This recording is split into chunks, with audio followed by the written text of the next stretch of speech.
கொள்ளக்கூடிய தன்மை, எடுத்தார் கை பிள்ளை போல. அதுபோல ஈசானம் என்கின்ற அந்த தன்மையானது அருள் தருவது, அனுகிரகம் செய்வது.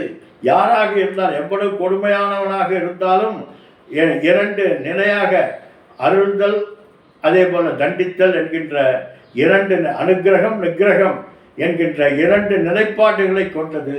அதுதான் ஈசானம். அதற்கு பன்னீர் போல தெளிவான கலரை கொடுத்திருக்கார். அடுத்தது தத்புருஷம் என்கின்ற அதை மயக்கம் தரக்கூடியது, பொன்னிறமாக இருக்கக்கூடியது.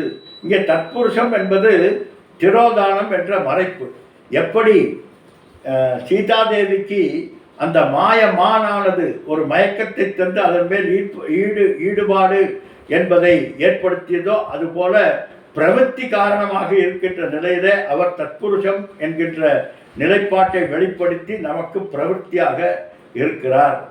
அதே போல அகோரம், தொடுக்கம், ஒடுக்கம் என்கின்ற நிலை அனைத்தையும் அள்ளி எடுப்பது, அனைத்தையும் தனக்குள் எடுத்துக்கொள்வது என்று சொல்லக்கூடியது. அதற்கு கரிய நிறம், அதை தான் பிளாக் ஹோல் என்று சொல்கிறாங்க. பிளாக் ஹோல்ல கரிய நிறம், அதில் அனைத்தும் ஒடுங்கி போய் விடுகிறது. அப்படி அவர் எப்படி இருப்பாராம்? கருந்தாடியோடு வெண்பற்களோடு கூடியதாக சித்தரித்து காட்டுகிறார்கள். அப்படி அடுத்தது வாமதேவம். வாமதேவம் என்பது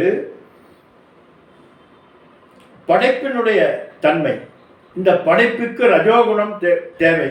இந்த ரஜோகுணத்திற்கு குங்குமம் போல் சிவந்த அந்த குங்குமத்திலே பொன் வடிவு பாருங்க. குங்குமம், அந்த குங்கும வடிவிலே ஒரு பிரகாசம், அதுதான் வாமதேவம் என்கின்ற சாந்த முகமாக, அனைத்தையும் தன் வயப்படுத்தி கொண்டு ஈர்க்கின்ற முகமாக இருக்கக்கூடியதாக, இப்படி 5 முகங்களை கொண்டு இந்த படைத்தல், காத்தல், அருளல் என்று படைத்தல், காத்தல், அழித்தல், அருளல் என்று மறைத்தல், அருளல் என்கின்ற 5 முகங்களாக ஈஸ்வரன் இந்த சிருஷ்டியை நடத்தி கொண்டிருக்கிறார் என்று. அப்படிப்பட்ட அவர் யாரவர்?